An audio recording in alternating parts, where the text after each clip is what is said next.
akhirnya saya kecewa, saya nggak mau lagi tuh namanya sholat. Yang tadinya setiap malam saya tuh sholat tahajud itu udah seperti sholat wajib. Sholat istiqoroh itu udah seperti sholat wajib. Sholat sunnah, duha, apa semua saya itu seperti sholat wajib semua gitu. Saya doa, puasa.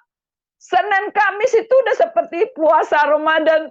Tapi kok doa saya kok nggak ada denger gitu ya. Saya sedih, saya kecewa, saya marah. Akhirnya saya nggak mau lagi sholat, Pak. Nggak mau lagi sholat terus. Shalom saudara-saudara yang dikasihi Tuhan. Jumpa kembali di channel YouTube saya. Apa kabar Bapak Ibu? Saya berharap Bapak Ibu terus diberkati oleh Tuhan, damai sejahtera, sukacita di dalam Yesus Kristus. Terima kasih Bapak Ibu sudah mendukung channel ini, dan jangan lupa untuk terus menyebarkan supaya semakin banyak orang yang diberkati dan channel ini terus akan berkembang ke depan demi kemuliaan Tuhan. Nah, saudara-saudara yang dikasihi Tuhan, kita bersyukur bahwa kita boleh ada sampai hari ini, semua karena anugerah Tuhan, semua karena berkat Tuhan. Dan biarlah kehidupan kita sebagai orang pilihan Tuhan terus menjadi berkat, terus menjadi saksi bagi banyak orang. Nah, secara khusus saudara-saudara, di dalam video ini kita akan mendengarkan kesaksian dari seorang ibu yang beragama Islam, ya, dan suaminya itu agama Buddha. Dan sungguh sangat luar biasa bahwa mereka ini beda agama, tapi di dalam perjalanan kehidupan rumah tangga mereka menghadapi suka duka kehidupan, ya, terlalu banyak tantangan, kesulitan, persoalan, dan mereka tidak pernah merasakan kedamaian, tidak pernah merasakan sukacita. Akhirnya mereka datang kepada Yesus, dan Yesuslah yang memberikan solusi. Dan akhirnya mereka ini memutuskan untuk menjadi percaya kepada Kristus. Jadi ini sesuatu yang sangat luar biasa, saudara-saudara. Ya, mereka suami istri beda agama, istrinya Islam dan suaminya Buddha. Dan sungguh sangat luar biasanya lagi adalah bahwa istrinya ini pernah merobek Alkitab karena ia tidak suka, karena terus diinjili oleh suaminya, karena suami yang duluan dan menjadi Kristen. Dan tentunya dengan memilihnya menjadi pengikut Kristus, mereka sudah diselamatkan oleh Tuhan, sudah menerima kebenaran sejati. Mereka tidak akan binasa, melainkan beroleh hidup yang kekal. Karena kita sebagai orang Kristen mengimani bahwa hanya di dalam Kristus saja ada keselamatan. Di luar Kristus itu tidak pernah ada keselamatan. Di dalam Matius 14 ayat yang ke-6 dikatakan, "Akulah jalan dan kebenaran dan hidup, tidak ada seorang pun yang datang kepada Bapa kalau tidak melalui aku." Ya, jadi orang bisa diselamatkan itu hanya melalui Yesus saja. Jadi Yesus adalah jalan, dia adalah kebenaran sejati. Ya, kalau mau sampai ke sorga, bertemu dengan Bapa, bertemu dengan Allah, harus melalui Yesus. Kalau tidak akan pernah bisa sampai, melainkan akan binasa. Di 1 Rasul 4 ayat 12 juga dikatakan, "Dan keselamatan tidak ada di dalam siapapun juga, sebab di bawah kolong langit ini tidak ada nama lain yang diberikan kepada manusia yang olehnya kita dapat diselamatkan." Keselamatan tidak ada di dalam siapapun, itu hanya ada di dalam Kristus saja. Jadi bersyukurlah kepada Tuhan, Bapak Ibu sekalian, sudah dipilih, sudah diselamatkan oleh Tuhan, sehingga saudara dan saya tidak akan binasa, melainkan beroleh hidup yang kekal. Kita dengarkan kesaksiannya berikut ini.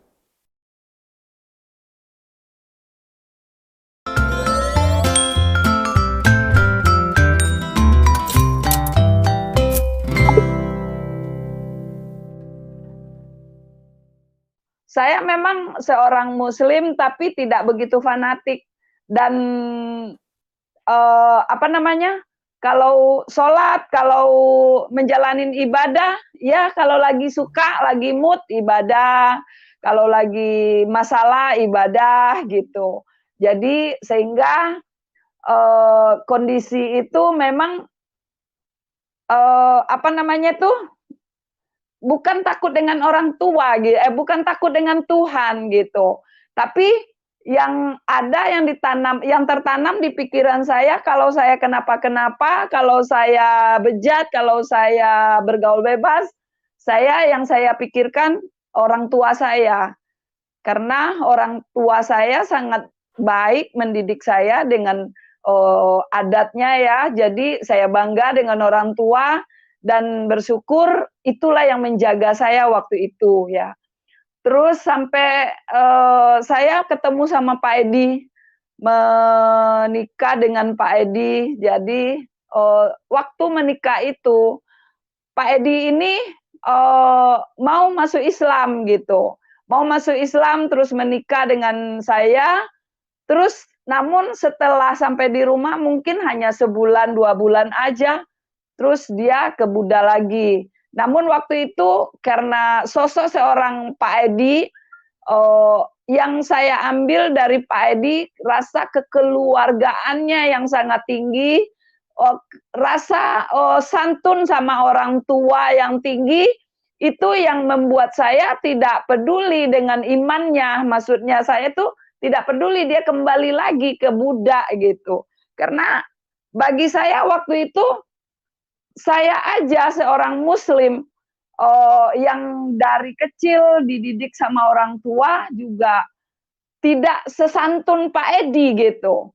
Bahkan dari keluarga saya itu boleh dikata tidak jumpa gitu sesantun Pak Edi, seperhatian Pak Edi kepada keluarga gitu. Jadi itulah yang membuat saya tidak memperdulikan agamanya gitu. Karena saya sendiri pun agama saya juga belum benar-benar serius gitu waktu itu. Akhirnya sampai waktu saya lagi hamil anak saya yang terakhir ini, anak saya yang bontot ini, lagi ngidam 5 bulan 5 bulan lagi berat-berat, tiba-tiba dia tanya saya, yang menurut kamu Buddha sama Kristen bagus mana? Gitu kan. Nah, terus di situ saya, kenapa kamu tanya seperti itu? Kan kamu udah nikah secara Islam, kenapa kamu tanya Buddha dengan Kristen? Saya bilang gitu. Oh, kenapa nggak Islam aja gitu? Tapi begitu dia, saya bilang begitu, katanya kalau saya Islam nggak mungkin ya gitu. Nah, disitulah di pikiran saya pahit, di pikiran saya nyesel, marah, pokoknya segala macam berkecamuk dalam pikiran hati saya gitu ya. Akhirnya saya ngobrol dengan keponakan saya, kebetulan keponakan saya ini kuliah di UI jurusan sastra Arab. Dia waktu itu kasih saya kaset saya cerita sama keponakan saya gitu loh. Jadi begitu saya cerita sama keponakan saya, dia kasih kaset Haji Irene, mantan biarawati yang sekarang juga dikenal viral juga ya. Jadi waktu itu saya benar-benar saya dengerin kaset Irene itu. Pokoknya ada bukunya, saya beli bukunya. Pokoknya saya benar-benar apa namanya tuh kalau bahasa ininya benar-benar disusupin oleh ajaran-ajaran Haji Irene itu gitu. Singkat cerita, berjalan waktu kami seringlah, jadi yang tadinya saya Islam, ya sholat aja nanti gitu kan. Tapi sejak Pak Edi ke Buddha, ke Kristen, saya bertobat, saya bersungguh-sungguh gitu. Saya serius mendalamin iman saya. Ya mulailah dari situ saya rajin ikut-ikut pengajian, ikut-ikut ustazah gitu ya. Sehingga anak saya pun Saya benar-benar bekap karena saya takut. Karena saya takut jangan sampai anak saya jangan sampai anak saya dengar itu namanya Yesus gitu. Karena seorang Pak Edi ini suami yang sangat gigih gitu. Suami yang sangat kalau waktu itu saya nganggapnya ngeyel gitu kan. Ambisinya untuk mengkristenkan saya itu sangat-sangat tinggi. Jadi saya namanya suami walaupun berbeda iman karena saya udah terlanjur sayang sama dia, terlanjur memang dia suami saya menghormati dia. Ya walaupun walaupun dia begitu menyebalkan, mengajak saya, sering ajak-ajak saya pergi.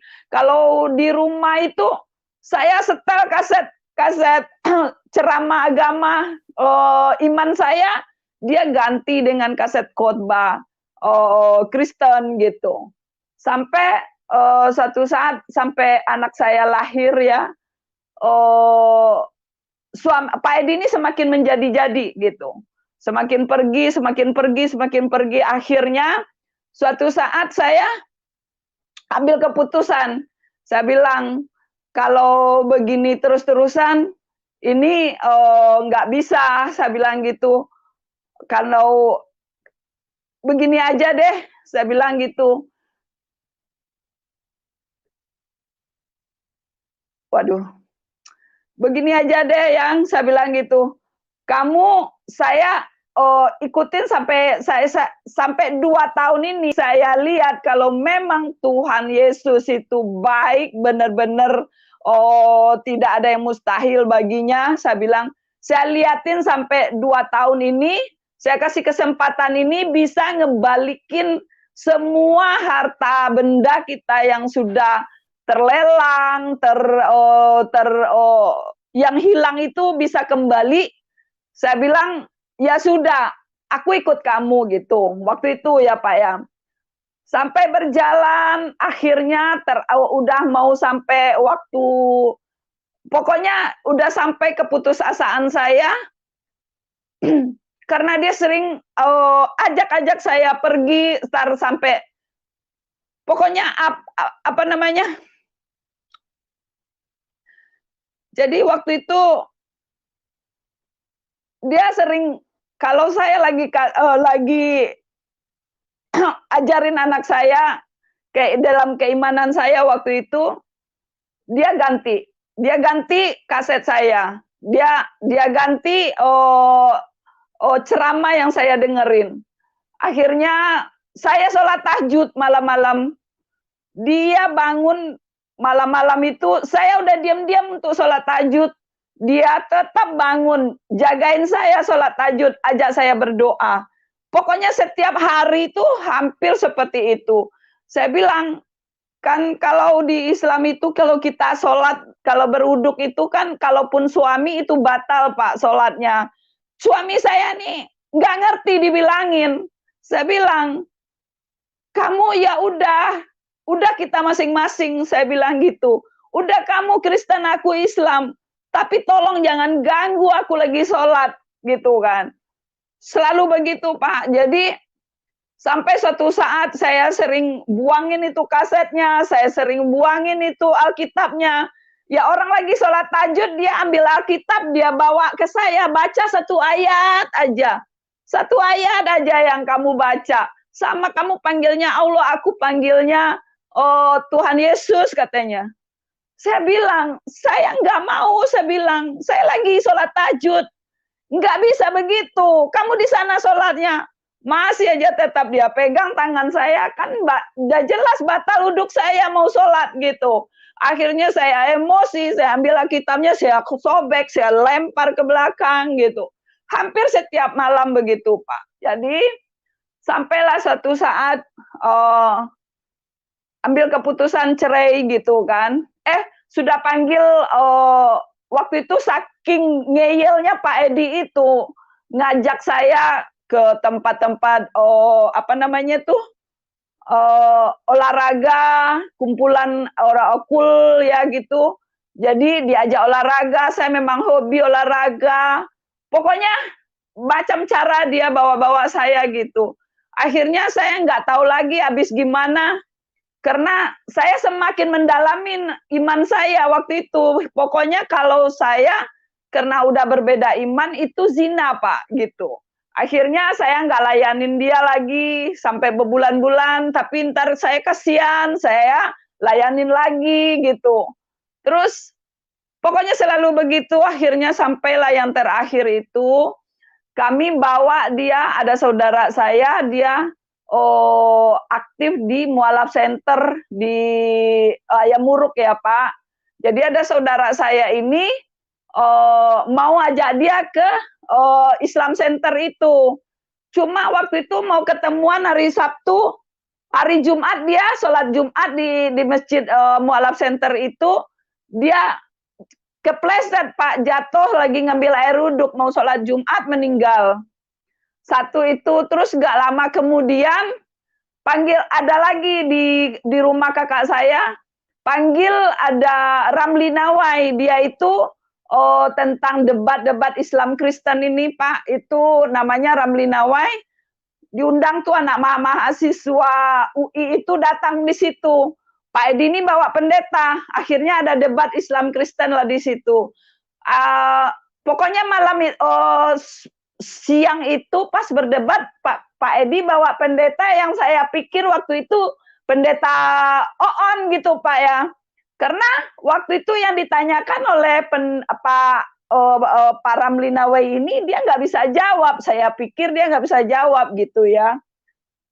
Singkat cerita, akhirnya waktu itu Pak Edi nyerah lah kayaknya. Nyerah.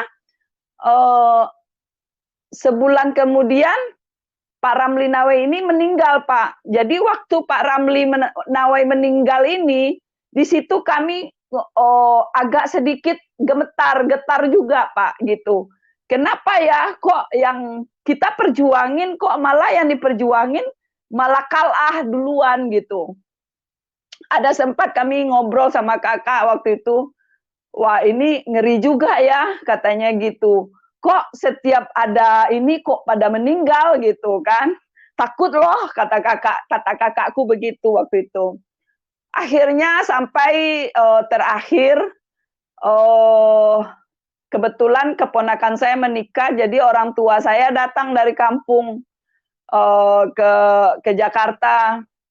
Waktu selesai pernikahan itu kami dipertemukan dengan Pak Edi dengan keluarga besar, suruh cerai Pak. Cerai waktu itu cerai talak 3 langsung gitu kan. Akhirnya cerai itu 5 tahun itu perjuangan seperti itu Pak. Jadi cerai saya sebelum bercerai ini saya sudah persiapkan Pak. Saya buka salon nggak ada pengunjung. Saya jualan bakso nggak laku. Saya jualan soto Betawi nggak laku. Terakhir itu saya jualan nasi uduk ya Pak ya. Saya jualan nasi uduk, yang jualan itu dikasih saya, jualannya dia itu dikasih saya biar saya bisa gantiin dia ajarin bumbunya, resepnya. Itu enak sekali Pak, tapi nggak ada yang belanja gitu. Singkat cerita, saya kewalahan Pak. Jadi anak saya 4 ya Pak ya, yang kecil-kecil dari Pak Edi itu lagi sedang-sedang kuatnya minum susu dan lagi sedang-sedang benar-benar butuh biaya besar. Terus anak saya yang 2 yang besar, karena kami sering ribut bertengkar, yang nomor 2 itu mainnya di warnet Pak, main warnet pokoknya ngilang terus gitu. Anak saya yang 1 itu kan keluar pesantren Pak, teman-temannya udah pada lulus, udah pada kerja, tapi anak saya itu malah ngetrek gitu. Mungkin ya waktu itu kami nggak ngerti Pak. Saya waktu itu dalam perjuangan iman ya waktu itu. Akhirnya saya nggak sanggup Pak melihat anak saya seperti itu. Saya yang besar, saya sebentar-sebentar dipanggil sama polisi, dia ditangkap kena habis habis melanggar bawa motor nggak pakai ini, nggak pakai itu, motor semua plat dicopotin. Terus dipanggil satpam, mama satpam berantem. Terus itu anak saya yang besar itu keluar pesantren itu Pak, gitu. Akhirnya saya nggak sanggup Pak sendiri. Terus saya mau sekolahin anak saya di pesantren di depan, kan ada pesantren yayasan sangat besar di depan. Tapi waktu saya intip pesantren itu, saya lihat anak-anak mereka yang ada di dalam itu, pokoknya saya sedih, pilu, nggak sanggup saya bayangin anak saya kalau di sana gitu. Itu lumayan besar masjidnya, yayasannya gitu.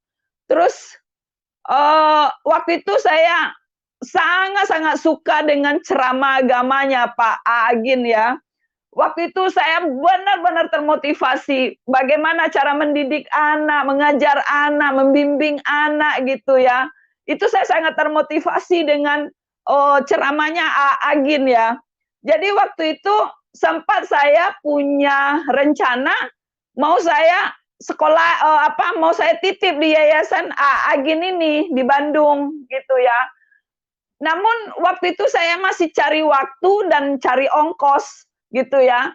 Saya mau datang ke Bandung, mau ngantar anak saya mau ngomong sama agennya, sama istrinya Teten ini ya. Saya mau ngomong sama dia, biarin saya di sana jadi pembantu atau jadi apa, asal anak saya bisa sekolah di sana gitu. Karena saya nggak punya biaya untuk sekolahin. Tapi kalau anak saya nggak sekolah, saya sedih banget. Anak saya udah kacau, Pak. Jadi anak saya 2 itu udah kacau, terus anak saya yang 2 ini saya bayangin, saya takut ada bagaimana masa depan anak saya gitu kan. Akhirnya saya tunggu-tunggu waktu, tunggu ada ongkos ya untuk ke Agin. Tiba-tiba saya dengar di berita Agin itu bercerai, cerai dan kawin lagi gitu. Waktu itu saya nggak bisa terima Pak, saya sakit, saya marah.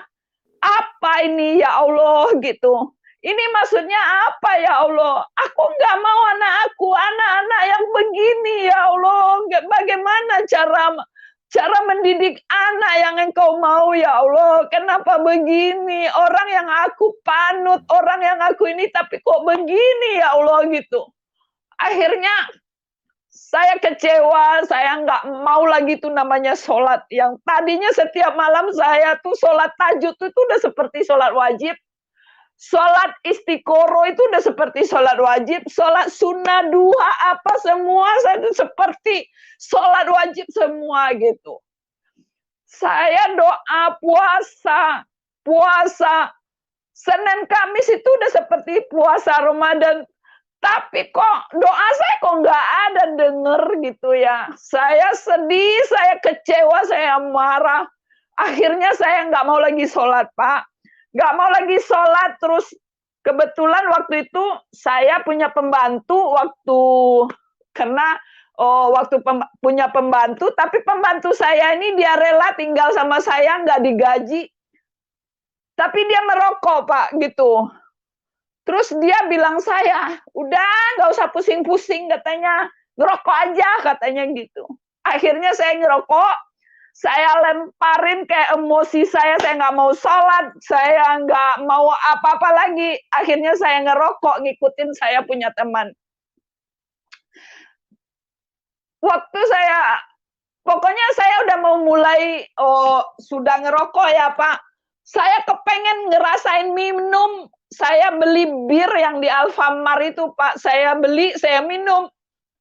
Pas saya lagi minum, ngerokok sambil ngebir, anak saya pulang dari habis main, anak saya yang keluar pesantren tadi, yang ngetrek tadi itu Pak, saya seperti kayak ditegur gitu sama malaikat gitu, kayak ditampar sama malaikat. Nita, kamu mau jadiin anakmu anak yang soleh, tapi kamu ngerokok, kamu minum. Bagaimana kamu ngajarin anak kamu kalau anak kamu ngerokok?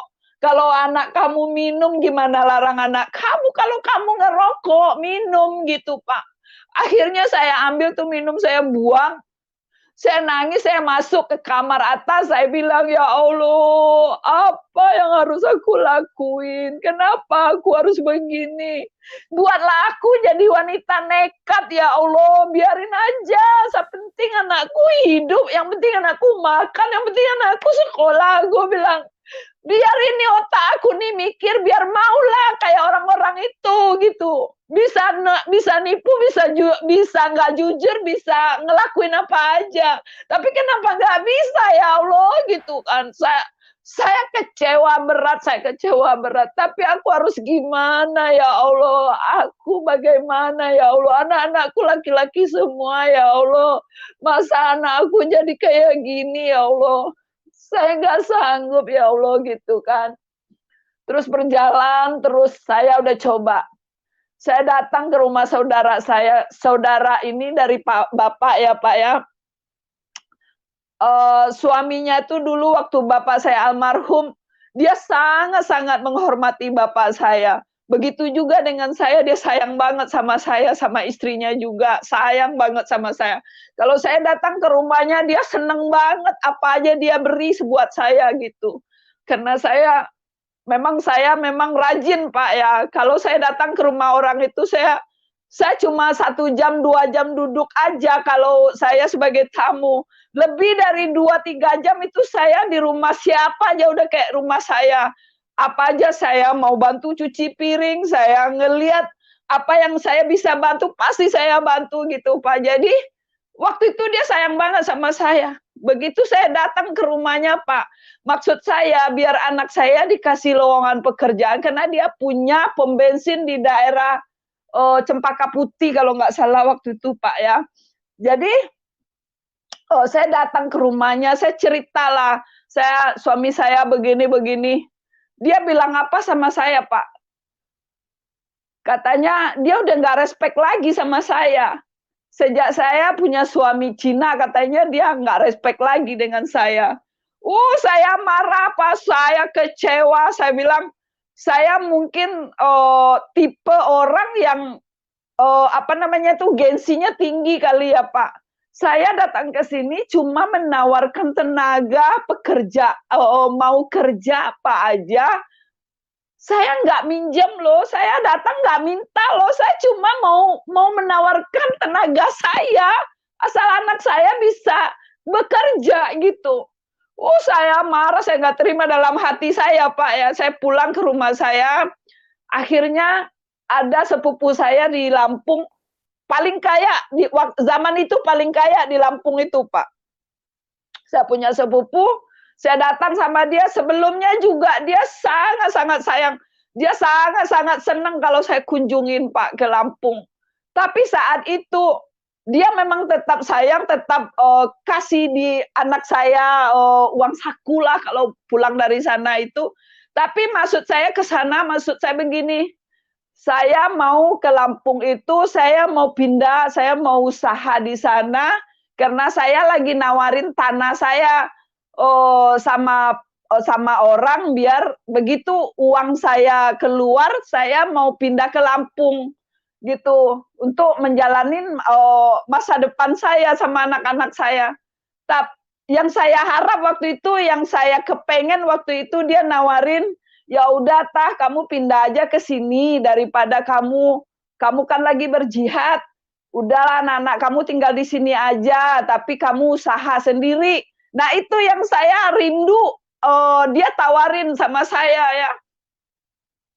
Ternyata dia bilang ini, kamu nggak akan kelaparan Tah, katanya. Kamu kan pinter, kamu kan serba bisa. Dimanapun kamu berada, kamu pasti bisa hidup lah, katanya gitu. Iya sih, memang dia puji saya Pak, tapi bukan itu yang saya harap. Masalahnya kondisi saya waktu itu, saya butuh tempat tinggal yang saya mau pindah dari Jakarta gitu. Akhirnya saya balik lagi ke Jakarta dengan kecewa yang tinggi. Akhirnya saya balik Jakarta, terus saya kan di Jakarta itu kan ada salon kecil-kecilan lah. Waktu itu ada seorang kongko ya, orang Chinese ya, Maaf ya Pak sebelumnya. Tapi dia bukan orang percaya. Dia bilang dia kasih saran sama saya, "Bu, ini, salon ibu ini bukannya nggak laku, tapi posisinya nggak bagus," katanya. Nggak cocok katanya, karena ibu kan di depan perumahan mewah. Orang perumahan mewah nggak mau ke salon begini, Bu, katanya. Kalau jadi orang-orang kecil juga nggak ada di sini, katanya gitu. Di sini nggak ada orang kecil juga. Jadi tempat ibu ini nggak strategis, katanya. Mending ibu katanya kasih brosur sama ibu-ibu perumahan. Ibu kan bisa salon, pasti bisa lulur, bisa masas, katanya gitu. Ya bisa lah Pak, saya bilang gitu. Oh, ya boleh dong Pak, sarannya sangat-sangat bagus. Oh, saya bilang gitu, terima kasih Pak, saya bilang gitu. Akhirnya udah dilupakan begitu ya Pak. Mungkin sekitar seminggu lah kemudian, dia telepon saya, katanya istrinya mau massage katanya gitu. Ibu bisa massage istri saya. Bisa banget Pak, ini yang saya tunggu-tunggu, saya bilang gitu. Saya fokus aja karena memang pikir saya memang ya nasehatnya itu memang benar-benarnya masuk di akal gitu. Tidak ada satu pikiran curiga sama sekali gitu. Akhirnya saya dijemput dia, datang ke rumahnya. Namun sampai di rumahnya memang ada sendal, ada tanda-tanda, ada istrinya gitu, ada orang berumah tangga gitu kan. Terus langsung aja naik ke atas, Bu, katanya. Istri saya di atas. Ya saya dengan polosnya Pak, saya naik, saya masuk. Itu nggak ada si ibunya gitu. Nggak ada si ibunya gitu kan. Akhirnya si bapak ini masuk langsung kunci kamar Pak gitu. Waduh, hati saya udah berpikir. Dan puji Tuhan 5 tahun single parent, saya sudah ahli untuk membuyarkan nafsu laki-laki bejat itu ya. Akhirnya saya tanyalah, emangnya Singko di rumah sama siapa, istrinya mana? Katanya istrinya mau ini. Terus Singko nggak kerja, Singko usahanya apa, pekerjaannya apa? Akhirnya saya tanya baik-baik Pak. Begitu saya tanya-tanya dia, akhirnya nafsu bejatnya itu hilang ya Pak ya. Akhirnya selamatlah saya Pak. Begitu saya selamat, saya dipulangin tanpa dikasih duit sama sekali kan. Padahal saya butuh duit Pak. Saya butuh duit buat makan sore anak saya. Akhirnya sampai di rumah, saya berpikir begini, ya Allah, kok begini banget cari duit halal ya Allah. Aku cuma cari uang buat makan ya Allah, bukan buat kaya. Aku buat kasih makan anak ya Allah. Mau aku apain anak aku ini ya Allah, gue bilang gitu. Aku harus gimana lagi cari uang ya Allah gitu kan. Akhirnya dalam saya sedih begitu kan. Sebenarnya jujur waktu itu sekilas dalam pikiran saya, kenapa saya nggak layanin aja ya tuh orang tadi, toh saya udah janda kok, gitu kan. Toh cari duit halal, nggak dapat-dapat juga, gitu. Akhirnya, tapi waktu saya berpikiran begitu, tiba-tiba lagi suara pikiran yang lain berkata, ya ampun Nita, masa anakmu kamu mau kasih makan uang haram, uang zina? Kamu nggak kasih makan begitu aja anakmu kayak gini loh sekarang gitu. Si Pani begini ugal-ugalan, ngetrek-ngetrekan, yang satu main di warnet terus. Ini anakmu kecil-kecil mau jadi apa? Kalau kamu mau kasih makan dengan uang yang begitu. Saya sedih terus aku, ya Allah, aku harus gimana? Ya Allah, tolong ya Allah, tolong ya Allah. Saya sedih Pak, saya sedih banget. Kebetulan kamar saya itu memang Pak Edi bikinnya ada kaca ya Pak ya, di pinggir kasur itu gede-gede. Saya lihat wajah saya di kaca itu jelek banget Pak. Waktu saya lihat kaca, kamu tuh udah tua gitu loh. Kamu tuh udah punya anak banyak. Kamu jangan pikir yang lain-lain. Pokoknya waktu itu berkecamuk pikiran saya, Pak, berkecamuk. Pokoknya saya nggak tahu lagi mau berbuat apa.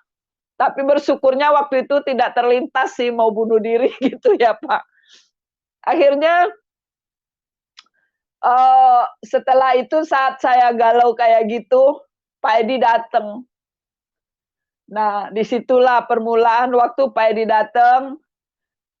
Aku melihat suami saya salah apa ya? Kenapa saya berpikiran mau berzina?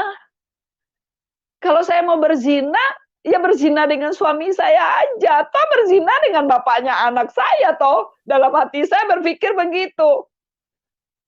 Udah waktu itu saya langsung bilang aja sama Pak Edi yang, aku nggak sanggup lama-lama keadaan kayak gini yang kita harus cari jalan yang benar, yang keputusan yang benar gitu. Terus kamu mau apa dari saya ya, katanya gitu. Kita rujuk aja ya. Aku nggak sanggup. Aku nggak tahan lihat anak-anak. Aku nggak bisa ngebayangin masa depan anak nih kayak apa. Akhirnya Pak Edi tuh langsung sujud syukur, puji Tuhan. Puji Tuhan, terima kasih Tuhan. Apa yang telah Kau persatukan tidak ada yang bisa memisahkan Tuhan. Kami pelukan, waktu dipeluk sama dia, saya nggak mau lepas lagi. Akhirnya waktu itu saya kepikir, kalau saya rujuk, saya nggak mau fanatik lagi gitu.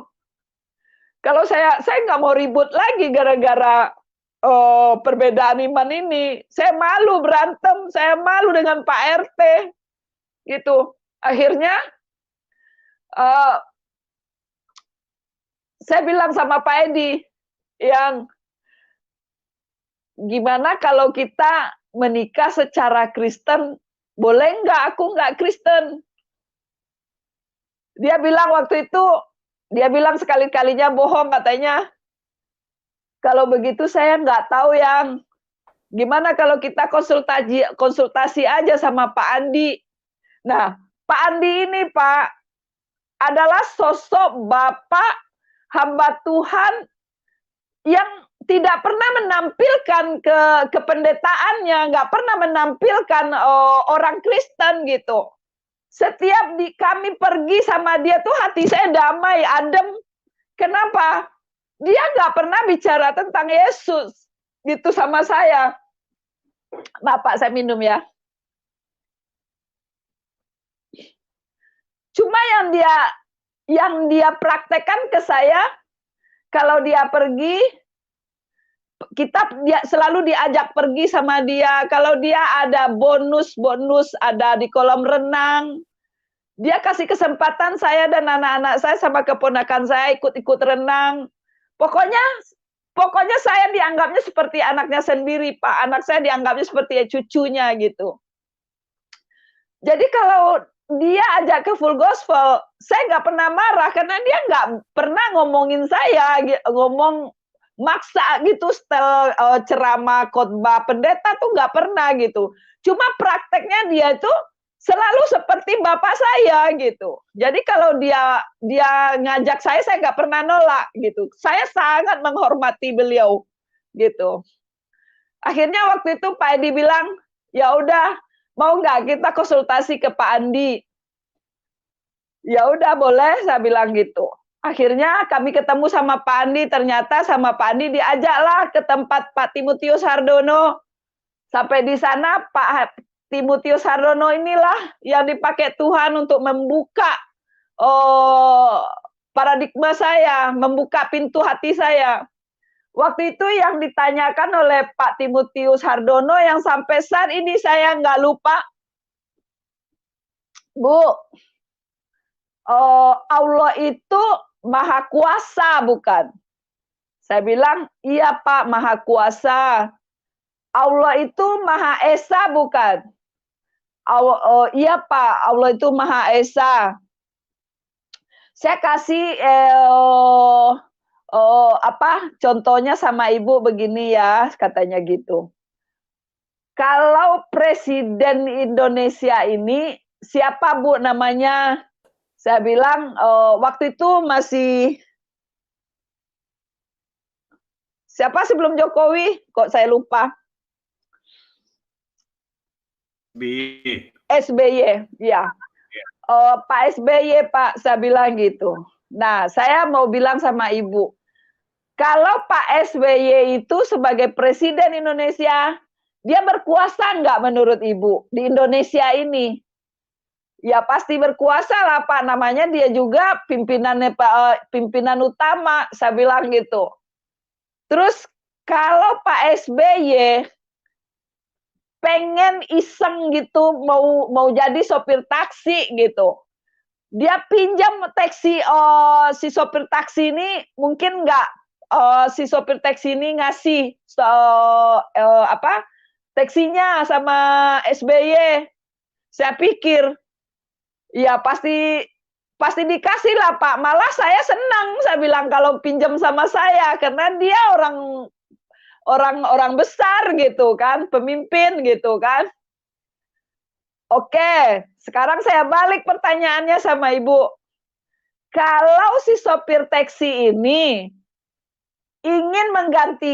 pengen menggantikan posisi presiden dari SBY, boleh nggak katanya gitu. Pertanyaan itu seperti konyol, tapi menurut saya waktu itu yang membuat saya terbuka hati saya gitu. Oh iya ya, Allah itu maha kuasa gitu. Dia punya kuasa mau jadi apa, mau jadi anak, mau jadi Isa, mau jadi Yesus gitu kan. Di situ langsung terpikir di pikiran saya. Karena dia bilang begitu kan. Dia udah tanya, Allah itu maha kuasa gitu. Akhirnya itulah yang membuka paradigma saya. Singkat cerita waktu itu, ya udahlah, saya nggak perlu fanatik lagi. Toh Tuhannya orang Kristen tuh sama dengan Tuhan saya gitu. Itu awal mula ya Pak. Singkat cerita, suatu saat ada apa namanya tuh, ibadah apa namanya yang persekutuan suami istri ini Pak di Hotel Yasmin di Puncak Pak. Waktu itu suami istri waktu acara itu saya ikut kan, sebelum masuk ke kamar masing-masing kan duduk dulu di restorannya gitu ya. Duduk tuh banyak hamba-hamba Tuhan. Lagi sharing firman Pak waktu itu. Ada yang bilang begini, pada mulanya manusia itu jatuh ke dalam dosa, bertobat, berdosa lagi, bertobat lagi. Tapi waktu itu saya meresponinnya itu saya, Pak. Saya dulu orang baik-baik, terus saya pernah single parent, pernah sempat bandel, terus saya bertobat begitu menikah dengan Pak Edi. Begitu cerai saya ngerokok lagi, mabok lagi. Itu saya pikir itu saya sendiri gitu kan waktu itu. Saya dengar aja Pak. Akhirnya sampailah pada jam acaranya. Waktu malam itu ada pujian penyembahan. Yesus engkaulah Tuhan. Waktu pujian itu hati saya itu sangat damai, sangat senang, tapi waktu saya memperkatakan bahwa Yesus itu Tuhan, tapi saya takut murtad, Pak. Tidak, Yesus tidak Tuhan, nanti kamu murtad gitu. Pokoknya dalam pikiran saya itu berkecamuk gitu. Tapi enak didengar, damai di hati, tapi kok lidah saya tuh nggak mau mengucapkan bahwa Yesus adalah Tuhan gitu.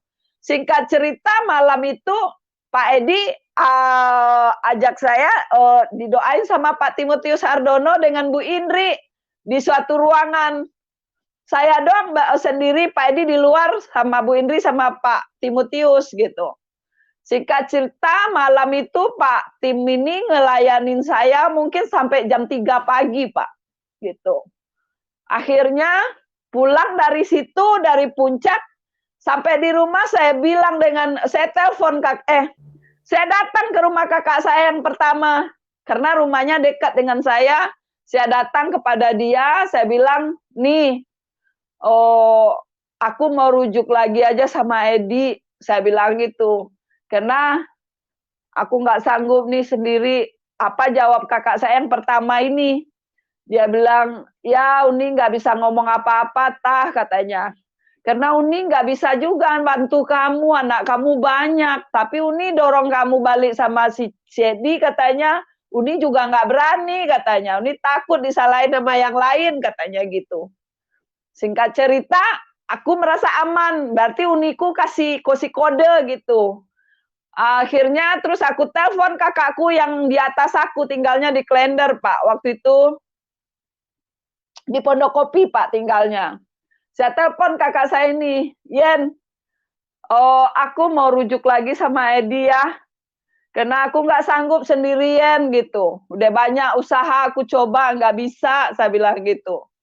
Aku nggak mau anak aku kenapa-kenapa, saya bilang gitu. Biar bagaimana-bagaimana kalau ada bapaknya kan enak, saya bilang gitu. Akhirnya kakak saya ini marah, langsung dia cuma jawabannya, nggak ada namanya cerita rujuk. Kamu tuh tidak ada cerai talak 3, talak 7. Kamu tuh udah cerai sejak si Sedi itu menjadi Kristen, katanya. Kamu tuh udah zina, katanya gitu kan. Ya udahlah, saya bilang, kan saya yang jalanin gitu. Dalam hati saya aja, nggak apa-apa lah gitu. Nah, sejak itu dengan aktivitas setiap hari sama Pak Edi kan. Singkat cerita waktu itu saya diajak sama Pak Edi ada pemuritan di Tomang Ceter, Pak. Saya nggak tahu kalau itu pemuritan. Nah, waktu ibadah pemuritan itu lagi ngebahas tentang cerita Daud gitu. Kok saya berpikir waktu itu kok orang-orang kaya itu kok tahu gitu ayat-ayat di Alkitab gitu kan. Ngebahas cerita Daud, tahu di ayat ini, ayat itu. Dalam hati saya berpikir, Pak, saya malu. Karena waktu saya bertentangan sama Pak Edi itu, saya didoktrinin sama Haji Erene itu, sebego-begonya manusia di muka bumi ini paling bego orang Kristen karena menuhankan manusia Isa Al-Masih binti Maryam sebagai Tuhan, katanya gitu. Jadi itu yang terekam, yang tertanam di pikiran saya. Tapi waktu saya dengar di pemuritan itu kok orang-orang kaya seperti ini sibuk, super sibuk, kapan baca Alkitabnya gitu. Sedangkan saya dari kecil baca Al-Quran, bahkan suara saya kalau ngaji itu dijadiin alarm sama tetangga saya, Pak. Dan puji Tuhan sampai sekarang juga kalau baca Alkitab juga begitu, Pak. Jadi saya nggak tahu tuh namanya Nabi Muhammad aja, saya nggak tahu ayatnya di mana gitu. Boro-boro Nabi Daud gitu kan. Singkat cerita pulang dari dari ibadah full gospel pemuritan itu sampai di rumah, Alkitab Pak Edi yang tadinya saya lempar-lempar ke kolong, ke kotak-kotak yang nggak berfungsi gitu ya Pak. Saya ambil, saya cari, saya baca Pak. Mulai dari Kejadian. Begitu saya baca Alkitab di Kejadian, wow Pak, waktu itu saya berpikir begini, kenapa ya dulu dibilang Alkitab orang Kristen itu palsu gitu. Tapi kenyataannya kalau palsu kenapa di Al-Quran dicontoh ya, ditiru. Kan apa yang ada di sini sudah ada. Saya berpikir begini, kan Alkitab lebih dulu dari Al-Quran ya gitu. Tapi kenapa kok yang ditulis yang di Al-Quran itu sudah ada di sini gitu kan. Akhirnya saya baca Pak, pokoknya satu hari itu 10 pasal. Pokoknya saya rajin, pokoknya senang Pak bacanya gitu. Akhir singkat cerita, dalam saya lagi senang-senangnya baca Alkitab itu, kakak saya datang Pak, padahal saya belum rujuk sama Pak Edi, saya belum dibaptis waktu itu sih, baru ngomong doang mau rujuk sama Pak Edi, tapi udah serumah, udah satu lagi kan. Akhirnya saya lagi senang-senang baca Alkitab subuh-subuh, Pak Edi itu kalau ke Tomang Ceter dari Cibubur itu Pak, jam 4 itu dia udah jalan Pak, karena macet kan di Cibubur. Akhirnya Begitu Pak Edi datang, Pak Edi pergi, kakak saya datang sekitar jam 6:30 pagi gitu. Dia marah-marah, mana Sedi itu ngomong Padang kan, mana itu Sedi, katanya Sedi Panduto, Sedi pembohong, Sedi guguk, Sedi ini apa, aku bunuh dia. Dia langsung ke atas nyari Edi, dan puji Tuhan waktu itu Pak Edi sudah berangkat ke Tomang pagi-pagi jam 4 pagi gitu kan. Nah, waktu itu saya telepon Pak Edi kan, saya telepon Pak Edi yang tadi malam tadi malam kakak saya itu dia bilang dia datang ke rumah katanya gitu. Saya lempar-lempar, saya ketok-ketok nggak ada yang dengar katanya, nggak dibukain pintu katanya.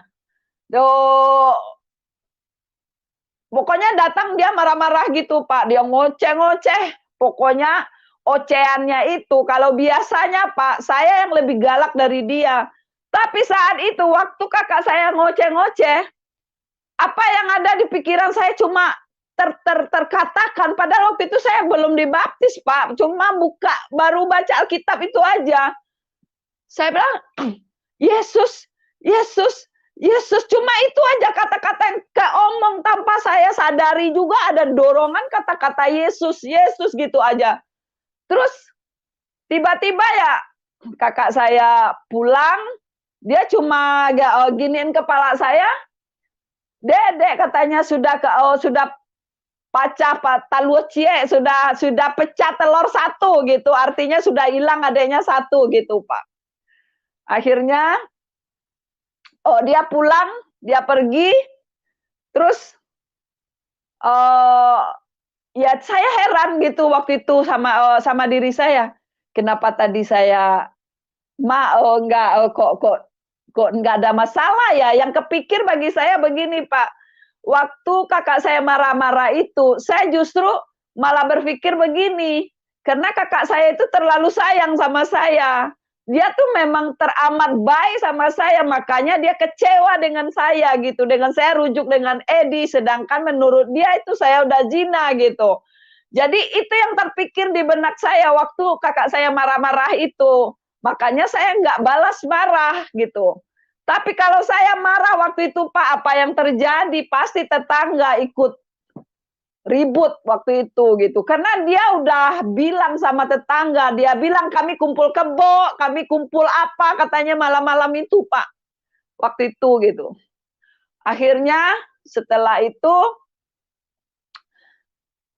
berjalannya waktu, besok-besoknya ada satu yang membuat saya waktu itu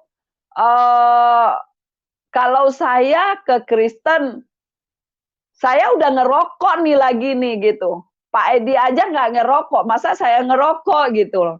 Tapi dorongan untuk ngerokok lagi itu udah susah Pak untuk berhenti gitu. Tiba-tiba saya ingat, Yesus, kalau memang kau Tuhan, bisa nggak melepaskan aku dari rokok ini? Bisa buat aku nggak ngerokok lagi? Saya bilang gitu.